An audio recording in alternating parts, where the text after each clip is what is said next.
Almost 750,000 people live in San Francisco. They make their homes in famous neighborhoods like Alamo Square, the Castro, and Chinatown. But few San Franciscans and even fewer tourists ever see Bayview Hunters Point. This is considered a very bad neighborhood. How much assault did you see on the street today? Right. We got the best weather of the city. We have a lot of talent here from the city, and we have the worst pollution and the worst criminalization in the city.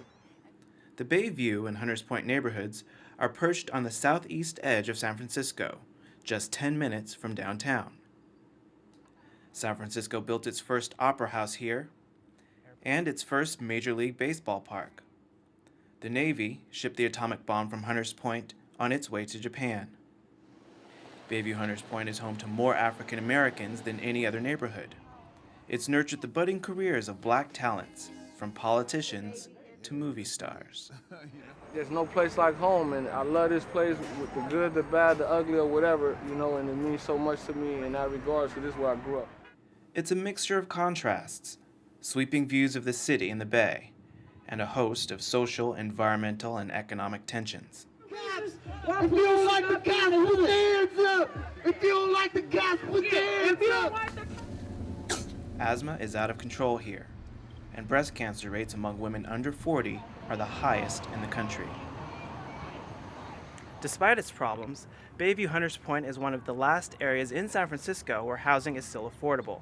And today, after decades of neglect, redevelopment is underway. Will progress destroy San Francisco's last black neighborhood?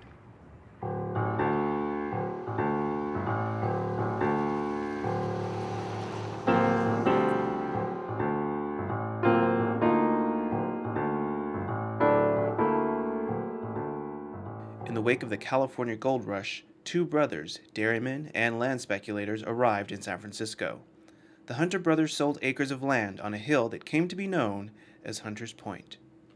Bayview Hunters Point really was undeveloped until the 1920s, other than a few farms. They started building up Bayview, which is much flatter, during the 1920s, and a lot of single-family homes. It was an Italian, Maltese, French, white ethnic community. Hunters Point itself remained largely undeveloped until the 1940s, in large part because there's this large ridge there, which is called the Hill. With the approach of World War II, the Navy shipyard on the edge of the hill drew workers from across the country, including thousands of African Americans. After the war, they kept coming. Then I just fell in love with San Francisco, and first opportunity I got, boom, I came on out here. Willie Ratcliffe came from Texas in 1950. I even worked at the shipyard in 1951. I started off as a rigger helper. And where did you live, though, when you were out here? Fillmore. That's where most of the black people live at that time. Today, he and his wife live in this two-bedroom house at 3rd and Blue, the business heart of Bayview Hunters Point. In it, they publish a local newspaper. Their living room window gives a bird's-eye view of the area, which in the 1950s was an industrial zone.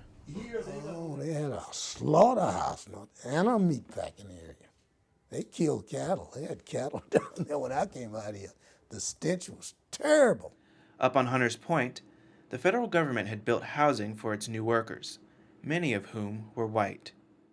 You have lots of temporary housing that's been put up, barrack-style housing that's been put up, sort of overnight with not a lot of materials because they're not really expecting these to last too long. It's just, these are 5-year buildings. On the Navy base and in these barrack-style houses, a city within the hill was formed. There's a wash house, I think there's a bar, there's a police station. It's its own little community.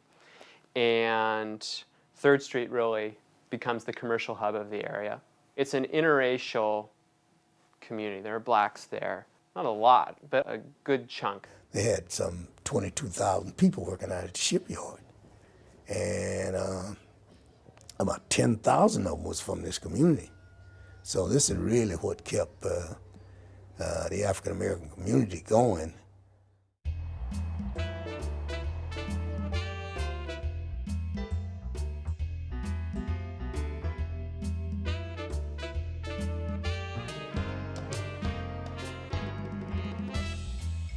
When the war ended, so did the jobs, and the welcome to black workers withered.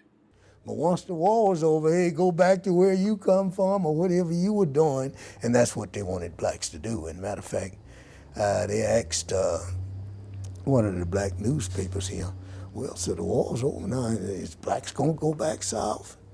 And he asked him, was the Golden Gate Bridge gonna disappear? So I said, blacks are here to stay. But where were they going to stay? It was difficult for African Americans to find housing. Because they had a law here in San Francisco. Most of the property was set up where blacks couldn't buy it. That's how segregated and bad it was here in San Francisco. You know? So they didn't want blacks out here, period. It was too good for them. As a result, many landed in public housing. The housing authority would shuttle them in certain areas, and then renters would not rent to them, or buyers or sellers would not sell to them. By mid-1950s, San Francisco's housing authority took control of the federal land and its so-called temporary housing, and built more housing projects on the Hill. By the agency's design, most black families ended up on Hunters Point, and later in Bayview. And this is really when it starts becoming an exclusively black community on the Hill because of the housing authority. I guess in 1950, the Hill is 43% black, and in 1960 it was 75, and then in 1968 it was about 97% black.